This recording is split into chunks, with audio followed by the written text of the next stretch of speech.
All right, welcome to the Eric Tries Too Hard podcast, episode 105, probably. I am here with Kevin Jones.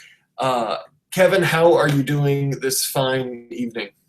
I'm doing great. Happy to be here.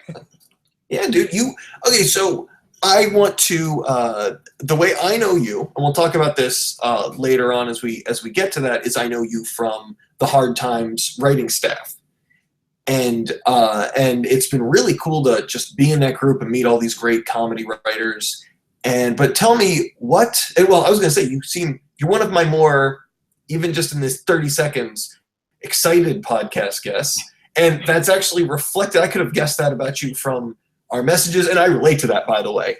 There's nothing I hate worse than when I have somebody on who's just like, hey. Yeah. But in the group, it's like, the energy that a lot of people in that group, especially you, bring is just this kind of sense of like, I'm so happy to be here and contribute to this, which I think is a really welcome change of pace from a lot of the stand-ups I talk to who just kind of, yeah, I'm tired and whatever. So tell me, how did you get into comedy, punk rock, whatever came first? How did you wind up in that arena? Well, it definitely starts with punk rock. When I was 12, my friend made me a tape of his band, and I told him I could play drums.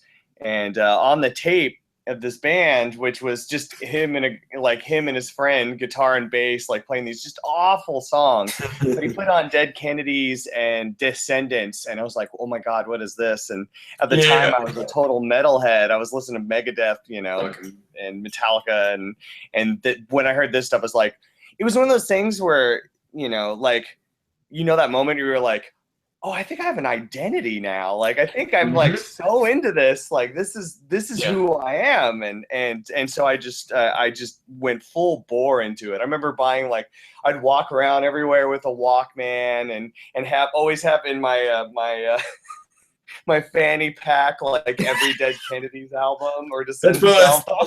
That's the most punk thing I've ever heard. I had my Dead Kennedys collection in my fanny pack. Streetwear fanny pack.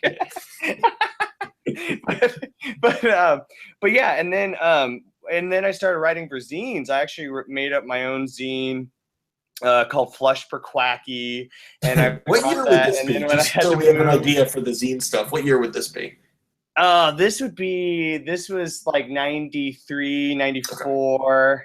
And later I do you know the band The Ricketts? No. Do you ever hear them? West Coast, influential on me because they were one of those bands, that weren't one of the mainstream ones, but I got their tape and was like, oh wow, there's a whole local scene, there's people in my backyard playing punk rock. And so I interviewed them and had got their last interview for my zine then, but then no one saw it. And of course my mom threw away the copies later and everything. So it's like this thing that might kind of be a big deal to some people. It's gone, that's one of the beauty, that's part of the beauty of, there's a lot of punk rock lore that stuff was just lost.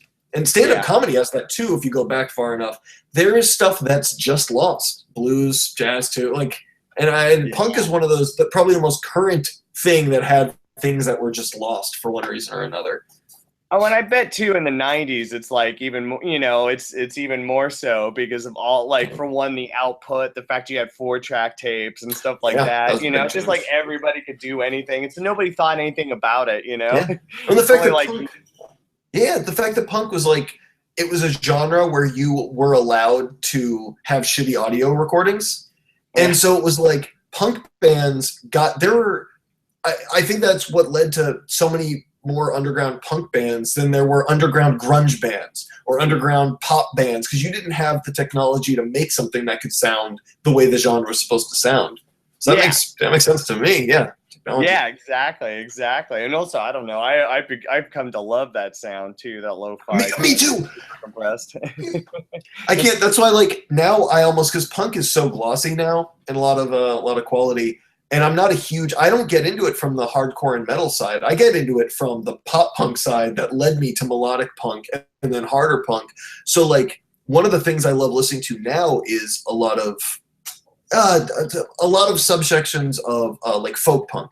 Basically not like crusty folk punk, but more like the melodic stuff, or even like what I'd call like bedroom punk, where it's just like it's not a garage band, it's like a bedroom band because you're really just recording into your, player at home, just like, and that's it.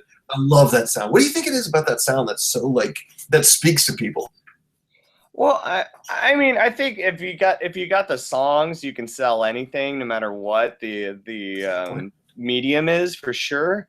But at that same point, though, too, I think yeah, if the performance is there and the emotion's there, you're just gonna have that. But as well as like with that kind of lo-fi quality, with like the 4-track and stuff, there's just, there's it's its own character, it's its own quality that kind of adds to it, and there's just something just like, hearing that hiss that just kind of adds to the whole atmosphere. It does. It really does.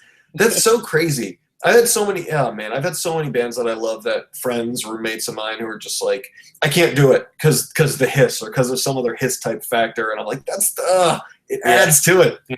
That's awesome. Okay, so you're doing zines and getting into local punk stuff in around like early 90s. Yeah. Where did it progress from there? So when I first got into punk, I was living in Bremerton, and Bremerton is a ferry ride from Seattle. So I was able to, on one or two occasions, I could go to Seattle and go to record stores and everything else, and that was great. Then my dad got a job on the eastern side of Washington, which is the Tri-Cities. And I don't know if you know about the Tri-Cities, but it's where they built the first atomic bomb. It's where they used the plutonium that was used. And so, like, that's where they built Fat Man. And this is my daughter. Let's see if you can see her. Hey, that's Matilda. Say hi, Matilda. All right, this is what I'm doing, baby. All right, so I'm going to go back to talking, okay?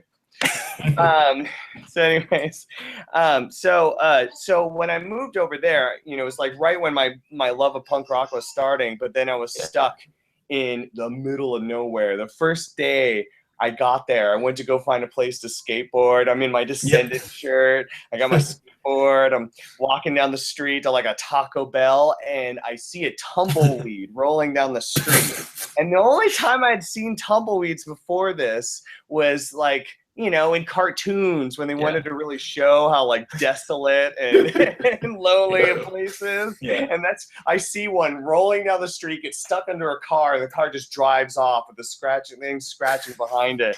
And it's seriously, that was like, ask anybody that lives there that like has any interest at all besides church and, sports, and they'll tell you the Tri-Cities, Richland's is the worst place. But it's also it's where Nate Mandel's from Foo Fighters and Christ on a Crutch. There was this music scene there, but it was people that were very energetic, like very like, we're so goddamn bored. What we're gonna do with ourselves? Yeah, there's nothing else to do. The best shows are usually in the small towns. But real quick, just to cut in, I love how every member of the Foo Fighters, if you list the bands they were in, it's always Foo Fighters. And what was that other one you just said? Christ on a Crutch.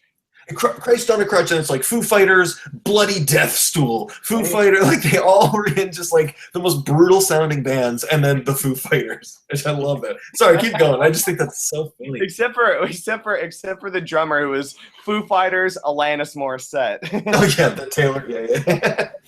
But yeah, no. So it was so, that kind of motivated me. It was like one of those things where, like I knew people did this there, that they just would rent halls and put on shows, and so I started doing that right away. And I hooked up with a friend. We started a band called the Ninja Boners. Of course, we had a few demos. One was called "Songs for Your Butt." It was a lot of songs about butt pirates and alien butts. We used the word butt a lot. And it's funny too, this was one of those things where like, it's just a placeholder, we'll fix it later, and never fixed it. Just stuck with it, teenagers. Songs for your butt. I love that. Oh my god. But we put on shows, like we would get Zeke we would get oh God, what else? You know, like Goodness, which was members of Hammerbox. We'd get a lot of bands to come out too and play with them. And we would do our own zines as well, Suburbicore. And actually we did for a long while. We got like Descendants and DFL and cool. bands interviewed there. Scared of Chaka, which was a big deal. And then I started writing a column for this magazine called 10 Things Jesus Wants You to Know out of Seattle. And I really enjoyed it because it was me just telling like just my dumbest stories, like just me doing the stupidest stuff. And but people really liked it. And I got a lot of feedback from it. And when I was at school, I actually went to Seattle, back to the West Side, and was going to school, and I thought I was going to be an electronic engineer. And I was like, I hate math, I realized, and like I'd rather just kind of like, you know, smoke weed and write. And then it was like it occurred, oh, you could be a journalist. And then I seriously, as soon as that hit me, that's all I've done. That's all I've ever concentrated on. That's beautiful. Being a journalist, and now I can actually like own a house in the Bay Area, so it worked out. That's cool. You're in the Bay Area. I wasn't sure if you were just going to bring it up, or eventually I'd just be like, tell where you were. Like, that's cool because you're listening a lot of I'm going to be honest with you, outside, some of the names you're dropping outside of the West Coast, it's just like, sure, I believe you. No, but that's, Also, it's making me think of like some of the bands that I've interviewed. I'm like, oh man, if I talk about that, you know, whatever, 22, 23 years from now, no one's going to have any idea who I'm talking. And like, it's so crazy to think about. I love talking to a lot of specifically older Hard Times writers because we have perspective that a lot of other, like, it seems like there's a lot of people I know playing in bands today. To them, music history exists the last 10, 15 years. And so they don't see, and they may know bands from the past, but they don't see the cycles. It feels like everything is new. And I used to be like, everyone used to be like that. It's like, this is a brand new thing. This has never happened before.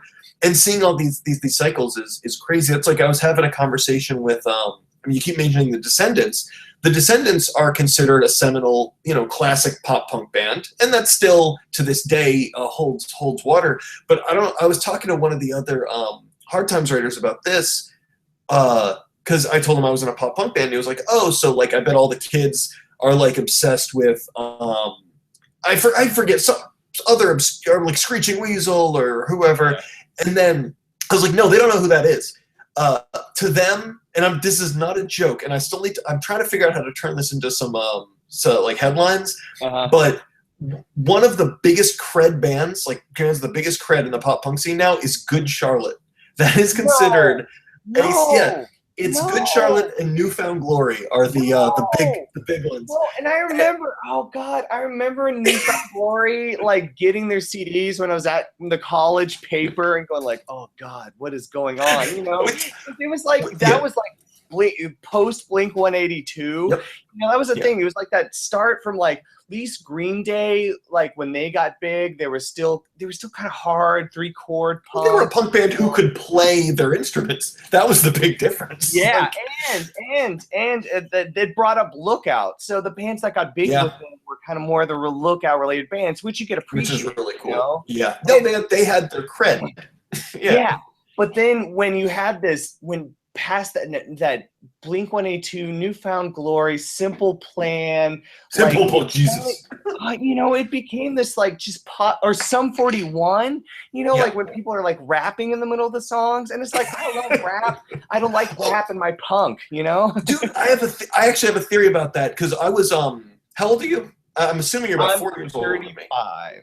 5. I'm 30. So when you were in college, I was starting high school and like mid-high school. So like it's because I would get into those kind of bands. Like when Newfound Glory Self-Titled came out, I loved it because I was 14 and those songs were like perfect for me and my newfound angst. And like, but I remember what was it? When Good Charlotte came out with Little Things, and shortly thereafter Sum 41 came out with Fat Lip, and there was the rapping that you mentioned. I like have really been going back over that time where I was like still not sure what was happening in music. I just knew what my 14-year-old ears liked. Looking back on it with better perspective, I realized what was happening. Blink-182 made, and Green Day for that matter, made pop punk, like you had to have a pop punk song on your record for it to be a big hit. Like the band Lit should never have had like, they were like a heavier rock band, and then they have to have like 3 pop punk songs on every record because that's what people wanted.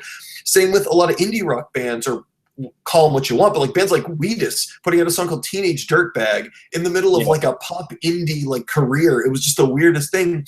But I think with nu metal, which was coming out just years before Sum 41 and Good Charlotte, everything, it was like studios were so like out of their minds, like, okay, we need rap and breakdowns and pop punk. And then all of a sudden 2 huge singles come out with rapping pop punk guys with breakdowns. It was the weirdest fucking thing. And I think that's where that came from.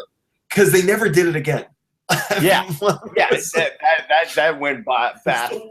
Yeah, like that did not stay popular for long. Well, that was like the 80s. You know, I was a kid in the 80s, and I remember all the 80s metal ballads. You know, so you had these bands like Warrant and stuff that really wanted to be, you know, like rocking, like, you know, as much as like Kiss and whatever they could be. But everyone, if they wanted to pay the bills, they had to turn in the one for the ladies, and that's have like Heaven and Every Rose Has Its Thorn and everything else. You know, purely money grabs. That's exactly what that was too. That's why I love how you have that perspective from kind of living through. Now you're in decade number. I know you're only 35, but you're kind of experiencing a realm of like decade number 4 of music as far as like the years. Are you a Bill Burr fan by any chance, the comedian? Oh, I definitely appreciate him. I love that video of him in Philadelphia where he takes on all the hecklers. It's like, yes. He was like, when he was in, you know, high school and college age, that's when like hair metal was huge. And so he talks a lot about like looking back on life going like, oh, I was really into that. I thought that was the greatest thing in the world. Kind of like me with nu metal, because that came out when I was like 10 and 11. And but he has this great bit every time. I can't not think of it when I hear about those power ballads about how like he was like, back in my day, like this dubstep is not real music. Back in my day, we had real bands like Whitesnake, where they would come out in spandex pants, that real music, and the video would be in black and white until the guitarist did a solo and it would go into color. That was real music. I love that concept of the grumpy music elitist who only knows hair metal. Well, you know, that's all. Or it's like Adam Sandler, you know, he tries to squeeze in all of these like music references, and it's really just from one era. It's really just like REO Speedwagon and stuff like that. It's like, dude, all the bands who played the birthday parties at Billy Madison, they were all those. Yeah, exactly. When he's like sitting on the Firebird, love it. But no, you know what's crazy is like I have to go through this I am constantly going through this thing where people that are your age, and I know it's like you guys weren't into punk rock before the internet. And I actually have just that. I am that generation, which is that last one where it's like you couldn't go online and just learn about new bands, even from discussions and stuff. You actually had to buy print media to learn about this stuff, you know, like, and just set up tours, you know, like I remember the days when, you know, only the biggest sellouts had cell phones when they went on tour. You know, like, oh, you guys are so rich. You know, like I remember like talking with friends about how they toured with Total Chaos. You know, this band that had like the Epitaph band with the charged hair and the spikes and everything, and they're the band with the cell phone on tour, and they're like getting crap for it. So he's like, sellouts, look at you and your big Epitaph check. You know, get to have the one band with the cell phone. But even that was probably just being smart, you know, probably like being experienced. I didn't want to get lost. Like, I'm in the middle of a tour. Like, why don't everyone else have this? Later, when I'm in 2002, 2003, I'm touring with the band, and they're like, "So you guys have a cell phone?" No, who needs that? And they're like, "You guys are stupid. You're gonna get murdered. Something happens." Oh my But God. You have a family to think about. yeah. No, not at that point, but it was definitely like so dumb because like both of us were like, did you get your oil changed before you left? No. Like, did you did you do anything? Oil. Like, we had What am I, a slave to the corporate machine? Oil. yeah, exactly. Like, it's just more of like, oh, we'll just ride on the seat of our pants. Who cares? We'll make it. If we get stuck somewhere, that's fine. But no, it's like it's so weird because it's being at that point too where like no, like recognizing the importance of zines and book your own fucking life, which was truly a lifesaver. When you were at that age. I mean, I went on my first tour in 96. Okay. 97. No, 96. 96. And I mean, that was really like, that was the only way you hooked up with people. Like, that was the only, and like, I mean, that was the only way to find some people in certain places, and especially like when you have these big, long draws, like these big, long, from like Portland to San Francisco, you got to make that drive. Like, you got to find ways between, and you got to make sure like you can connect with people that like won't leave you in a lurch. Dude, there's on YouTube. There's a whole documentary on Mustard Plug, and it was their making of a little bit, but mostly touring for the record "Evildoers Beware," which I think was '96, and they use they were using magazines to hook up with people, and because they were still booking all their own stuff, and it was just crazy. Like, it's a great delve into, and you'll probably relate to a lot of it, of what it was like to try to set up a tour in that era. Yeah, well, I think Mr. Plug probably had it much better than I did in those days. I would bet they did. Yeah, like a 16-year-old, like. Oh my God, yeah. and also too, I mean, being like third wave ska, like that probably did much better than a band that called the Ninja Boners. That was like, how fast can we play? Okay, Oh, you were still in the Ninja Boners. Okay, I'm just curious. How long did that band run for? Well, no, like 96, like. I was pretty dedicated for the Ninja Boners. Awesome. I mean, we had multiple releases. Well, listen, you had to. It's like, guys, fellow Ninja Boners, we got to mature, and we have to really buckle down and be responsible and if we want to take the Ninja Boners to the next level, like, you guys got to stop fucking around. Well, that brings up, that is pretty much kind of what happened. Like, really, like. It was really like the guitarist who was kind of the main like cog behind it all, and he's still trying to do the music thing. He's got a band now called the Zigzags. They're on In the Red. They're really good, but he was really like the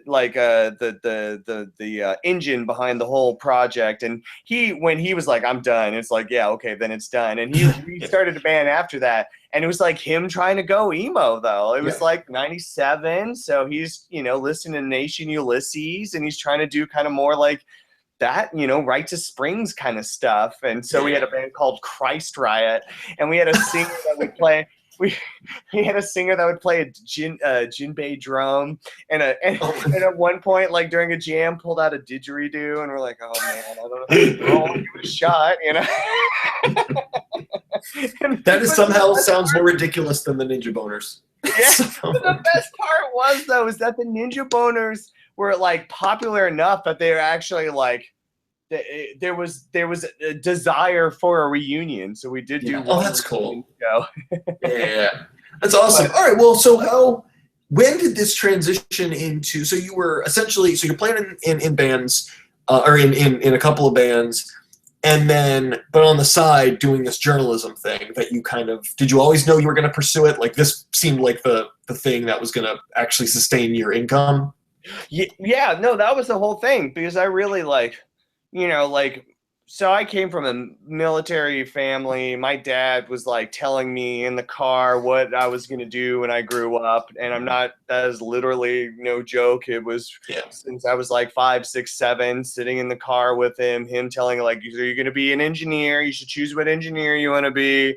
You'll probably go to a school with an ROTC program, blah, blah, blah, blah. Like, you should think about what military, you want to go to. And it was really, so, and for me, hearing this, like, and not kind of agreeing with it, but not saying anything, I didn't really know what I wanted to do. And so when I got into college, like that moment when I realized I could actually, there was something for me, like a profession that I could just write about what I loved and just do that. I mean, that was really kind of, I mean, I literally in my mind, like it seemed like clouds opened up and angels sang and the sun shone down. And so I really like, even though at the same time I was still playing in bands and stuff, I pursued that. That was what I knew, because I always knew I had family members that tried to do the band thing, and they were even in the bands that I thought were the ones that got popular, like Dave Matthews meets Red Hot Chili Peppers, and that's no joke. It was bad. And so I was like, I'm never gonna make it. I always want to keep music fun, so I want to try to find something in journalism. And there, luckily, it was the last year of my college, the University of Washington, had a journalism program. Now you can't find that anymore, and that's the whole thing. That's to be on kind of a tangent.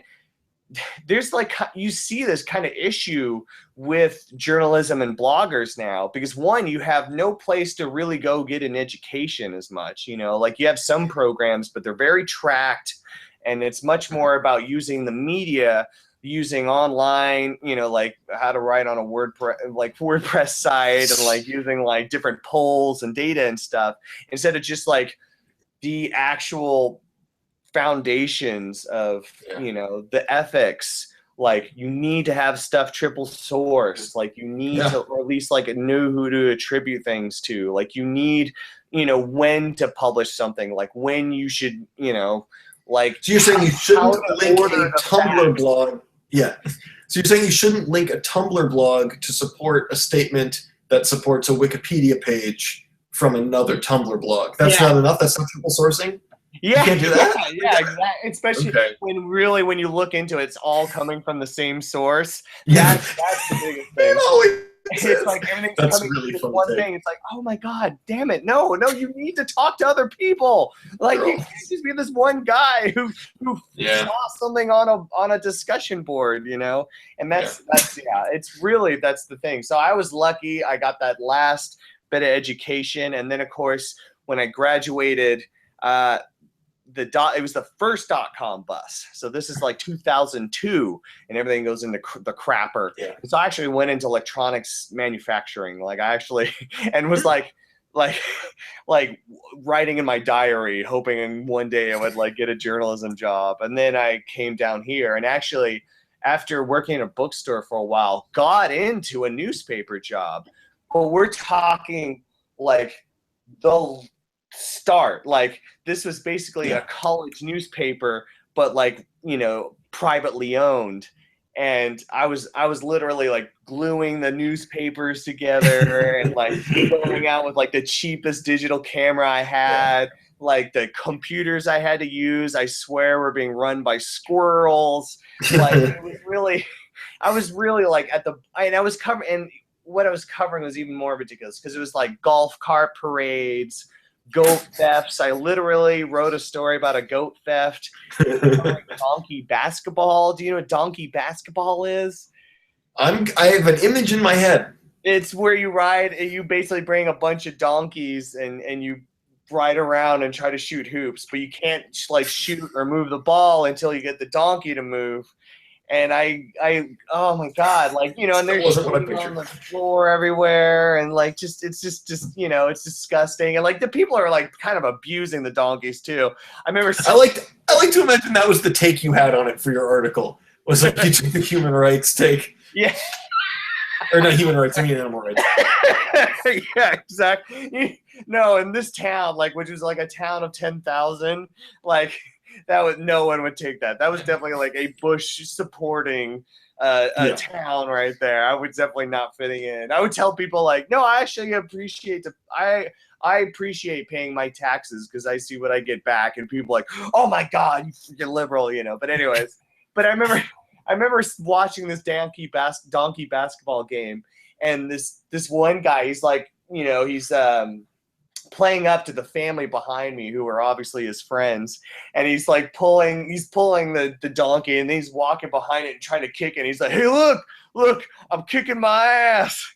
And I swear the guy behind me goes, kicking his ass. It was, just one of those great moments. But Yeah. I then, so starting from there though, I just worked from one tiny newspaper to another until So I that was got what in. you were What? 21 at that, around 21 at that time.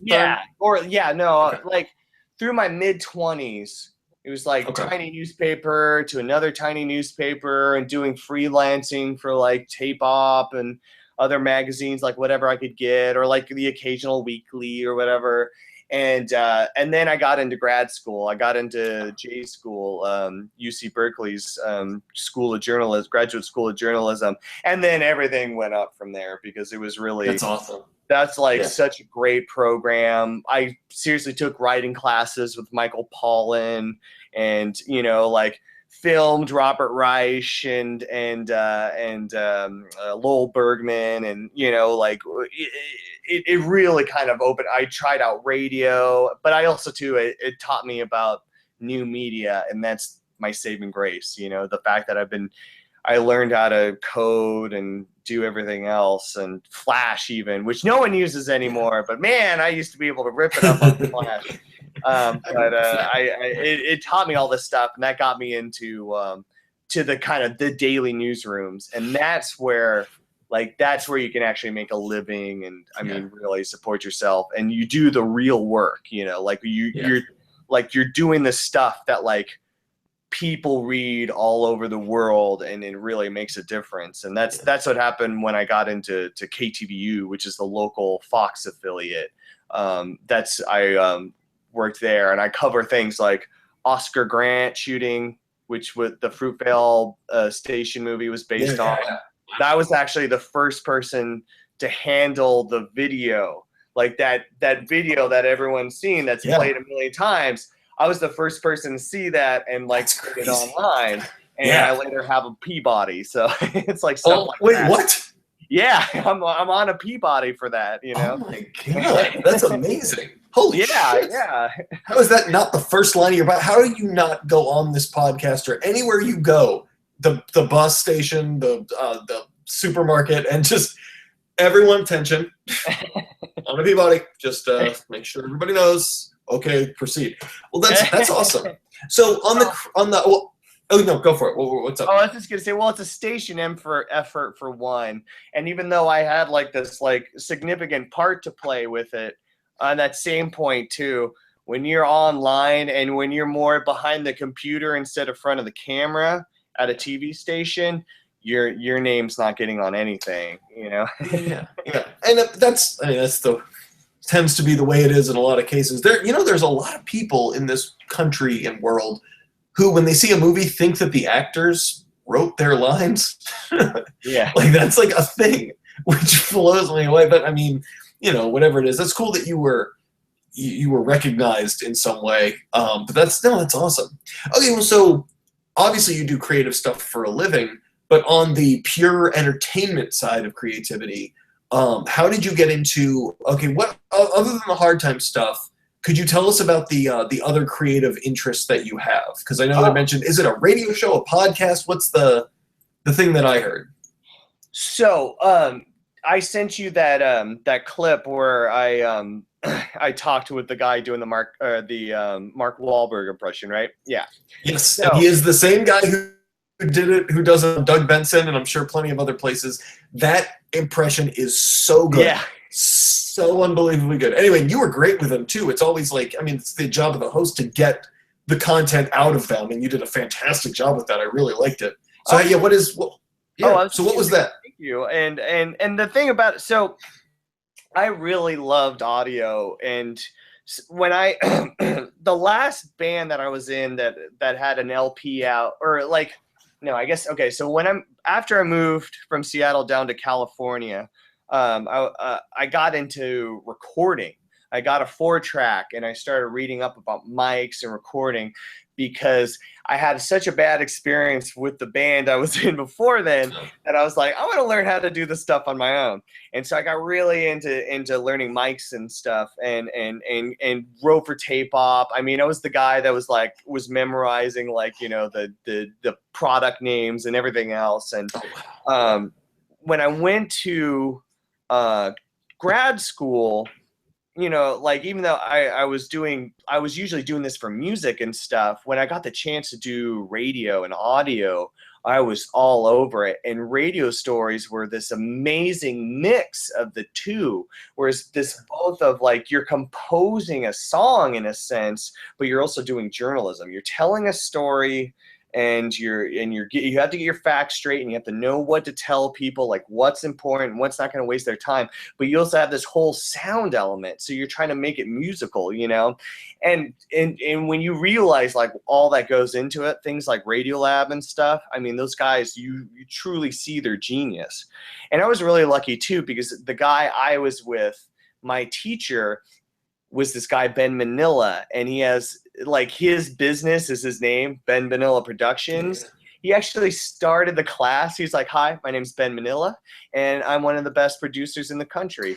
Like, oh, wow. Yeah. But then flash forward a few weeks later, he's like, "Yeah, so I'm working on this documentary about recorded music with George Martin." I was like, "George Martin?" Like, yeah. The Beatles, George Martin? He's like, yeah, that guy. It's like, oh, okay. Well, that whole brag, I believe you now. All right. Yeah, you're right. My mistake. My mistake. That's amazing. Exactly. Yeah. And so, but I seriously,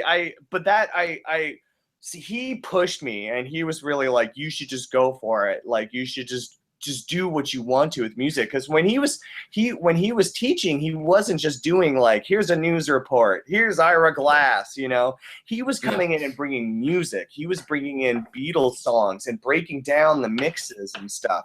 So it was much more of an audio class than a radio class. And so I really went all for it, and really produced some fun, entertaining stuff. And I just went from that. I just took those little skills that I picked up and just that little work, and really that's my thing, is audio. And I've done a few podcasts. Actually, I have a podcast with my wife. But what I did with that, cool. So I now work at this place called KQED, which is the NPR affiliate for San Francisco. And so they're radio all the time. So I have the best mics, like these great phone line recordings, everything else. I have that all at my fingertips. And so that's what I do, is I just go down and I have like this whole bank of amazing recordings with people like John Wurster, Tom Sharpling, Greg Turkington, Mark Maron, like just all these great interviews and stuff. And so then I was like, well, I actually started my own column called The Earful for the website I work for. And I started using those audio bits in my interviews. And so I try to find fun, creative ways to do that. And so hence why I did that, the Mark Wahlberg one, because I wanted to talk to that guy. And he was I'll send you the interview. He's very, he's representative of kind of the people that really do make it in comedy podcasts, which are your like utilitarian impressionists like James Adomian or Paul F. Tompkins. These guys that can like, make their own characters out of identities or people that we know, public figures we already know. Are you a big, specifically the podcast for the show too, Comedy Bang Bang fan? Yeah. Because holy shit. Yeah. Okay. Good. Yeah. That makes perfect sense. Yeah. Yeah. No, I want to know. I want to know about the podcast you do with your wife. What's the theme? What do you do? And where can we find it? And what's it called? I'm very fascinated by that. Oh, okay, cool. So actually, in this, I have to get on the next episode. It's called Curiosity Forever, and what it is that my wife is this like just genius when it comes to education. She's just one of the smartest people you'll ever meet. Yeah. I mean, she really is. Like she was a teacher for a long while, and then, after she had our first kid, she's like, I don't want to do this anymore. But she's just so good at it. She was such a good teacher that she got such great recommendations. And so then she started turning to like consulting. So she started writing curriculum, working on like consulting for videos, this place called Teaching Channel, where she like she like will watch videos and be like, okay, well, that's not really, the Teaching Channel, the videos are like teachers giving lessons, and so she'll go through and be like, okay, well, you need to have something about this if it's about this lesson or like this point of Common Core. So she's really good about this consulting, and so she actually started her own business where it's for people that are parents of kids that are preschool basically, or before that, really young learners, and it's packets to help them kind of learn about numbers or letters or feelings. Like it's really kind of setting them up for school, but also too showing parents how they can help guide their kids through their education and help them learn. Like, oh, that's cool. Yeah, I mean, it's such a smart idea. But so she was thinking about doing a podcast to kind of get the word out there about what she's doing. And so I was like, yeah, I'm totally down. And so basically what we do is we we talk to other educators or people in the education field about certain topics that my wife chooses. And then I'm also a part of it, but I'm mostly coming from the like dumb guy who doesn't know anything. Like you're the curiosity. You're the curiosity. So I'm the real curiosity. Exactly. Oh, wow, really? and so that's all I'm doing. And so we talk to people that are doing interesting things with education outside of teaching, basically outside of the schools, that are trying to help those, before they're in school, or if they're during and they're still in school and they need help. But a lot of it is actually really young education. Like we talk with helping kids learn to speak and things like that. Like that's how early that we're going. Yeah, absolutely. All right, that's interesting. It's fascinating. It's funny. I do like. Sorry, I'm hearing an echo. Oh wait, that's better. Okay. So it's fascinating to me because like I do psych testing for a job. I also teach, and one of the things that I've been trying to combine the two with is I teach these classes for childcare providers that really focuses on combining both education and psychology to put a different spin on early childhood education. Okay. And it's been really fascinating, just the work involved in setting up the classes, and it's been great. So that's kind of stuff I definitely want to be on the lookout for that. Are there any episodes up, or is this still something that you're? It's on iTunes. We have about 4 episodes up, and they're really fun. Varying degrees of recording quality. Cool. Yeah, I know how that goes. But no, and I'm really proud of the work we did. So I highly suggest it. It's on iTunes. Curiosity Forever.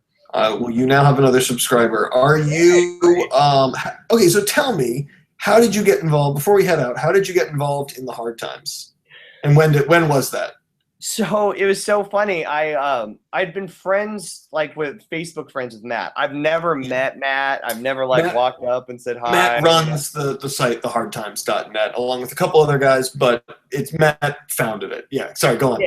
Yeah. It's Matt and his brother Ed, and then this guy Bill Conway, right? That's like he's so funny. They're all great, but God, they're all really, really good in their own ways. So every time anybody mentions Bill, the guy is like a genius comedy writer. It's so stupid good. Anyway, sorry. Yeah. And so Matt actually he was an editor at the SF Weekly. He was a music editor. And when he started doing the Hard Times, I just kind of became friends with him because I was like, oh, I love what this is doing. And then when I did that Mark Wahlberg thing, I actually was like, oh, this would be great for the Hard Times. Like I should just pitch them this idea of doing audio for the site, like interviews and just comedy. And I sent it to him. He's like, yes, we need somebody doing audio. We need somebody doing something like this. And so I'm actually rounding up improvisers now to start doing a series of interviews where we basically use like previous Hard Times articles to as the basis of the characters. So I'm going to be interviewing these people as these characters from these stories. That's so cool! Oh my God, that's so awesome. I'm gonna bring in some big guns too, because I'm that's sick. I work with people like, do you know the Super Ego podcast? I have a very limited range of my knowledge, so let's say no. What's that? Super Ego podcast. Paul F. Tompkins is part of that team now. They actually just ended. They're still going to be doing like specials, but they're done. But you can find everything on Howl. But I'm telling you, cool. Oh, Howl, yeah. Best sound design you've ever heard. It's the two founders, Matt Gorley and Jeremy Carter. Like, I actually publish a lot of Jeremy's writing. That's why I know him. Oh, okay. But Matt Gorley, he does that podcast. I Was There Too, which is really great. I highly suggest it. But, I'm hitting up people like that, like Gareth Reynolds and this guy named Scott Vermeer, who's in this amazing fake punk band called Sad Vicious. That I highly Sad Vicious. It's really good. And oh my god, he's a comedic genius. He's really Do smart. we have a song called "Anarch Cry" in the UK? Or something like that. Yeah, no, you got to see it too, because it's all kind of improvised too. And he's well built too, so he does the Henry Rollins thing, like he always has his shirt off and shorts and he squats. It's awesome. But yeah, so that's how I got involved. I just pitched him this, and then when Matt threw me onto the group, I was like, oh God, I could do this all day. Like the headline thing. Like, I haven't got a headline in there yet, but I just feel this, like, just gotta get it up. Yeah. Like, as soon as something hits me, I don't care. I have no filter. I just get it up before I forget. Let me tell you, I used to feel bad because I've got only a small handful of stuff on the site. But every time, you're the third person from the site I've had on the podcast, and everybody says the same thing, which I relate to so much. First off, it's like you think your idea is great, and then you hit enter, and then you're like, what have I done? But also, it's the whole, like, even people who've gotten like 2-3 times as much stuff on as me, they still feel like, oh, I haven't gotten anything on. And I think the reason for that is, if you look at the number of writers and you look at the number of pitches every single day on that site, and that's why the site is so great, or one of the reasons the site is so great, is there's such a high volume of pitches. So you take the amount of pitches every day compared to, or say every week, compared to how many articles actually get written every week, because they only have so many slots. There's like a less than 1% chance of your thing getting on. And so it's like, if you're, it's insane to get one thing on. Like, it's so, it's crazy. So being in media, this really kind of speaks to me too, because it's a really interesting strategy, because they publish maybe 1-2 stories a day. They have such a high quality quality control that it's, really, like, they're really honing in on like these magic bullets. Well, media, like the rest of online media, no one does that. Everyone is basically just like throwing shit on the wall to see what sticks. It's the only way it works, So their way of doing it, that's why they're so good, because they obviously have I wouldn't say the formula, but it's almost like the secret recipe, like, they figured out what's work. They had an untapped market that and they went really, I think one of the things they did genius at first, they didn't try to pander to a bigger audience. It's almost like, if you think of it conceptually, punk rock version of The Onion. And then you go, okay, that is not a market that's being served at all. So it's, first off, that's a great place to start. And then you go, they could have easily tried to make it way more broad than they did, because that idea, that sounds like there's maybe a couple hundred people who would give a shit about that idea and be fans. Obviously, there are way, way, way, way more people who love it, but they weren't afraid to go specific and go, I don't care if 99% of people have no clue what this joke means. It's a great joke, so we're going to put it out there for, it's a whole site of 1%er jokes. Like, the amount of, sometimes, like, I'll do stand-up, and there are times where I'll be like, oh, I have all these hard times pitches. Maybe I could run some stuff by a crowd before I pitch it and see if I can see what works, what doesn't. But then you're like, just thinking about the amount of setup you have to do to explain any of those jokes to a general audience. And they said, fuck it, just throw on the bet. And so now they've got, like, like you said, the quality control of all these other writers determining, what even gets a shot to go up on the site is perfect. I love it. It's a fascinating, fascinating world. And you make a very good point about how because I don't know the insides of other media sites. I just know the things that I do and that.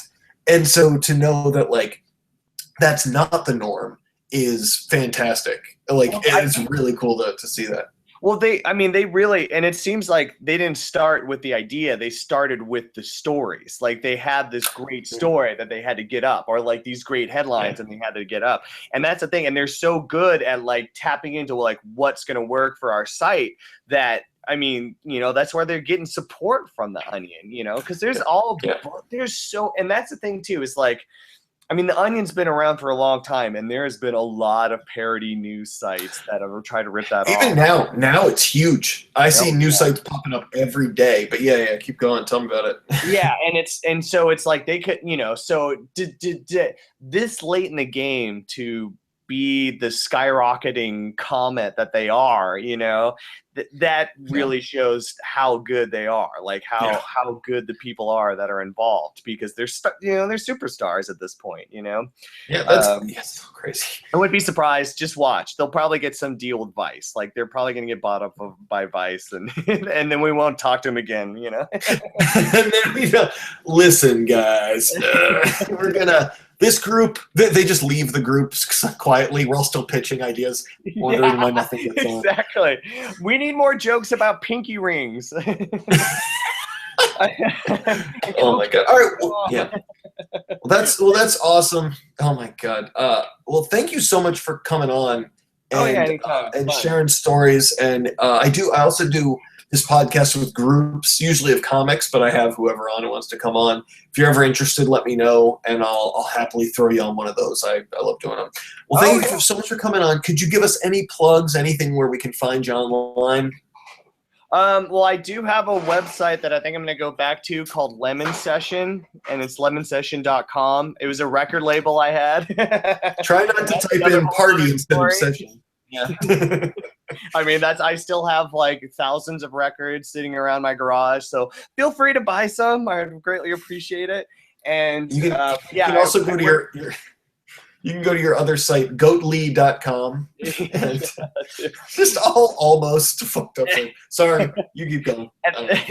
But then also I write for KQED, and you can find a lot of my stuff. And I try to write about things that I'm really interested in too. So there's a lot of, you know, like a lot of stuff that I sneak on about, you know, like obscure punk bands and podcast and you know, punk rock royalty. So check it out. Awesome.